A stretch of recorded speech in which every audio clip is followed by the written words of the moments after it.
بسم الله الحمد لله والصلاة والسلام على رسول الله. السلام عليكم ورحمة الله وبركاته. سلامك قدال ولا ليال ما أنت وحنورتي نقوي مذي إن إنتكجا وربحيو حالة الدلكة كدب دولانك قاوناء إسرائيل ولا ليال تاريخ اسمها دولة مدينة كسب بالله بتكون سجال بقول إيه لحدا كي وحي موجنا يسائنا إن هيضل أي دولة دمدي سداء يرتاح لحدا يشان سنة جرأة لحدا يشان تاسنو وحان سومرني حالة كلا الدول أو أيسان نو سامحين إن دولة دمدي نسبو حدا هنا قادو كواسو أي كمديهين حكم كي ريت كأها سجال كي سنة حرية دكدبيسي كي ملتري أها كوي اللباتن كسنو اسكو دايادي انقلاب دور مر لاسكو داي dagaaladii hubaysnaa ee lagu riday xukunkii militariga ahaa jabhadihii iyo hogaamiye kooxeedyadii xilligii dagaalada sokeeye faragelintii shisheeye iyo kuwa argagixisada ee aan la tacaalayno ilaa iyo maanta dadka Soomaaliyeed duruufahaas adag waxay uga soo gudbeen adkaysi dulqaad wada hadal iyo dib u heshiisiin waana mid keentay inaan hirgelino nidaamka federaalka dibna u dhigano waxyaabo badan oo aan ku talaabsan lahayn duruufo mar walba jiray awgood tan iyo intii talada dalka la ii doortay mudaxileedkii hore iyo mid kaanba waxaan qaadanay siyaasadda ah in qadiyadda gooni goosadka waqooyiga aan ku wajahno wada hadal dadka Soomaaliyeed ee tabashada qabana aan uga garaawno wixii loogu geystay magaca dawladnimada xilligii ciidamadu ay ka talinayeen dalka aan dadka Soomaaliyeed meel kasta oo ay joogaan kula dardaarmaya waxaan naga reeban walaalayaal inaan ku hadaaqno hadallada xanafta leh ee soo nooleynaya xusuusta murugada leh أنا صامرتي نسيب درو معمولدي إسحق حجي الصومالي لان نلا مقرن أما واي قرتينا وكودي روايين إن حلقو نججرو دنك وضع هذا الك لقو قارو مدنمو وحينا قادين ودوين سيكلا فوقينيا دادك الدقانا دا وذا الدقان أما دادك الصوماليات guud ahaantii xiriiro badan oo aan la sameynay madaxdii kala duwaneyd ee kala dambeysay waxaan kor iyo hoos ugu sheegnay in cidda wax kala dhaxeeyaan ay yihiin dadka Soomaaliyeed iyo dawladooda jidkuna yahay wada hadal oo kali ah dagaaladii Sool ee 2023 waxay astaan u ahaayeen sida aanu nidaamka ka jira waqooyiga wadada nabadda uga luntay waxaan dad waaweyn oo qaarkood madax yahay qaarna dhaqan yahay ay marqaati iiga yihiin inta aan ergo iyo codsiba u soo dirnay in dagaalkii laascaano la joojiyo oo wada hadal nabadeed la aado nasiib darro nalama dhageysan natiijadii ka dhalatayna waan u wada joognay sidoo kale MOU-gii sida lama filaanka ah dig loo soo siiyey iyadoo wada hadallo yididiilo leh noo socdaan ballamana aan dhigannay wuxuu ahaa waddo kale oo lagu lumay iyadana ilaa markii dambe aanu iska afgarannay dawladdii shisheeye ee darafka ka ahayd walaalaheensa ay ka adkaysteen inaan iska afgaranno MOU-gii maanta waxaa mar kale inoo caddaatay sida maamulka Hargeysa ugu nugul yahay damaca shisheeye markii ay Israa'iil aqoonsi ka raadiyeen oo iyaduba go'doon ah kuna caan baxday boobka barakicinta xasuuqa dadka reer Falastiin taas oo ah wax qof kasta oo damiir leh ka murugooday. waxaan markale caddaynayaa in jamhuuriyadda federaalka Soomaaliya ay tahay dal xor ah, mid ah, dhulkiisa aan lagu kala goyn karin warqad ay Israa'iil qortay ama saxiixay Netanyahu oo isagaba eedaysana caalamka ka ah.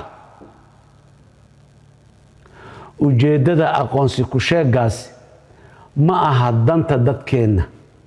ku nool deegaanadaas ee waa danta Israa'iil oo raadinaysa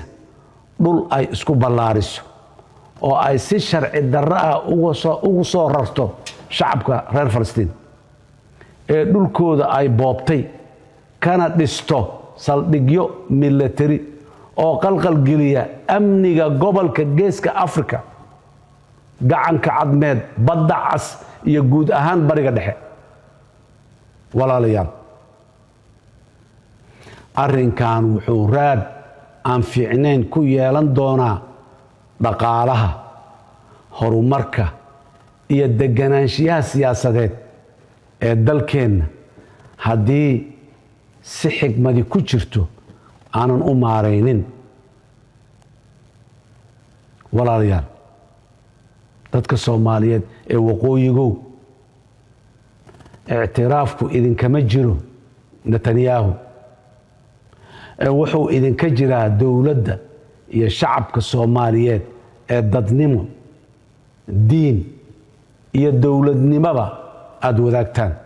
walaalaha Hargeysa ka taliya waxaan leeyahay ugu yaraan bal dib u milicsada wadada la maro haddiiba dal kala go'ayo. South Sudan waxay gooni u istaagtay markii ay qancisay Suudaan inteeda kale. Eritrea sidoo kale markii ay isla garteen Ethiopia inay kala baxaan ayay gooni u istaagtay kala baxeen.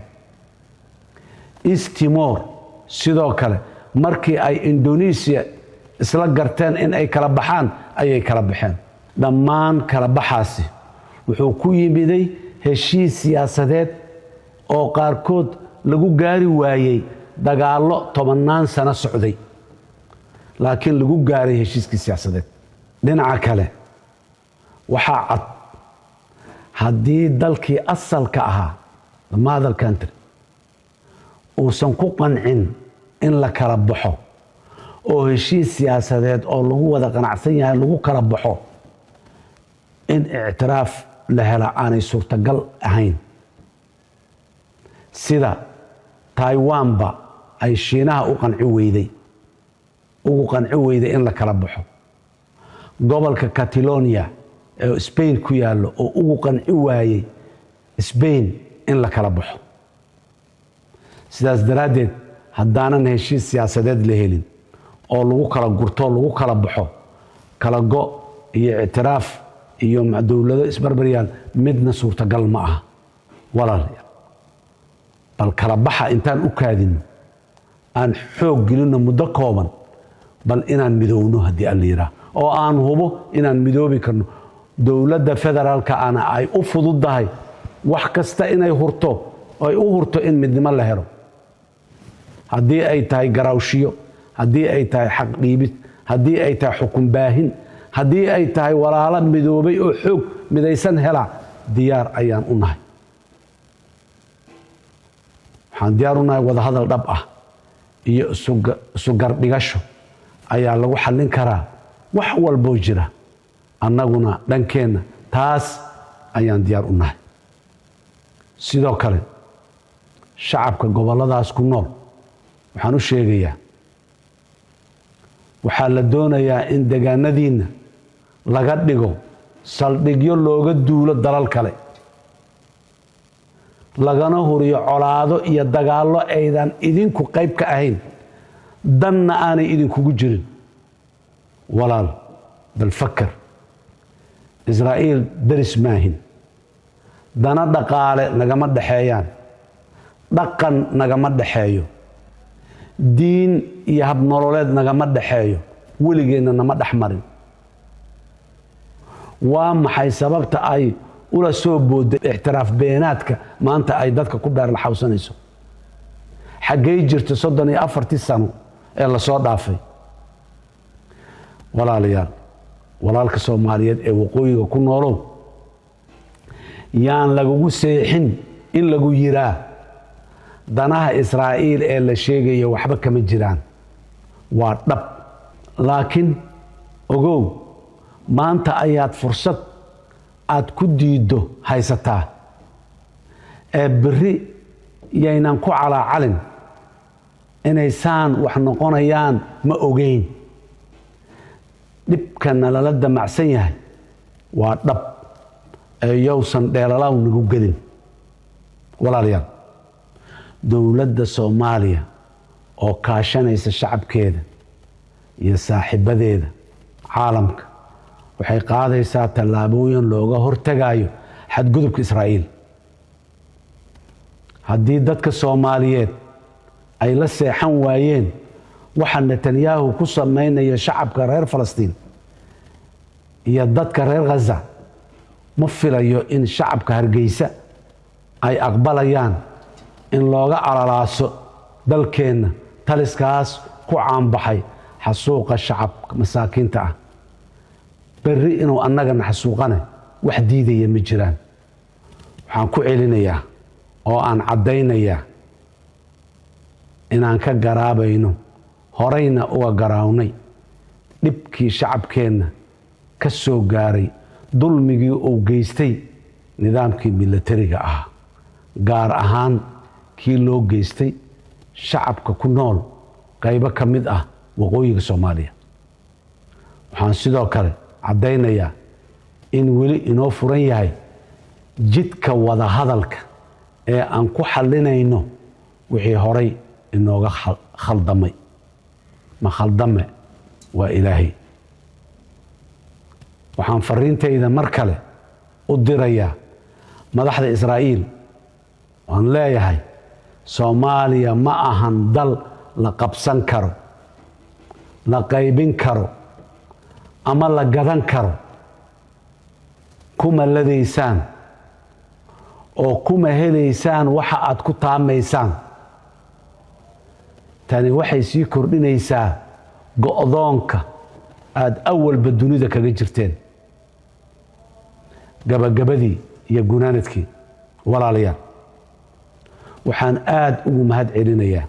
shacabka Soomaaliyeed meel kasta oo ay joogaan ee ka dhiidhiyay tallaabooyinkan guracan waxaan u cadeynayaa inaysan xaqiiqoobi doonin damaca Israa'iil aan u istaagayno difaaca midnimadeenna iyo madax bannaanideenna oo aan u horeyno wax kasta oo qaali nagu ah waxaan u mahad celinayaa ururada caalamka aan xubnaha ka nahay sida qaramada midoobay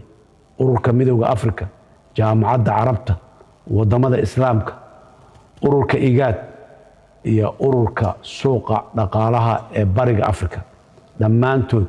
garab istaagoodii iyo u hiilintii ay Soomaaliya u hiiliyeen waa ka mahad celinaynaa sidoo kale dowladaha aan walaalaha nahay iyo kuwa aan saaxiibada aan nahay ee nagu garab istaagay ilaalinta midnimada madax bannaanida iyo wadajirka dhuleed iyo dadeed ee Soomaaliya waxaan si gaar ah ugu mahad celinayaa dowladda Mareykanka iyo madaxweynaheeda President Donald Trump garab istaaga ay Soomaaliya ku garab istaageen ilaalinta waxa ay xaqa u leedahay Soomaaliya guud ahaan inta Soomaaliya garab istaagtay oo dhan waxaan idin leenahay dhammaantiin beerka ka ogsooni waana idin abaalgudi doonaa insha Allah waxaan mar kale cod dheer ku leenahay ogow Soomaaliya Soomaali baa leh iyadaana u tashanaysa aad iyo aad ayaa u mahadsantihiin. Wassalaamu calaykum waraxmatullaahi wabarakaatu.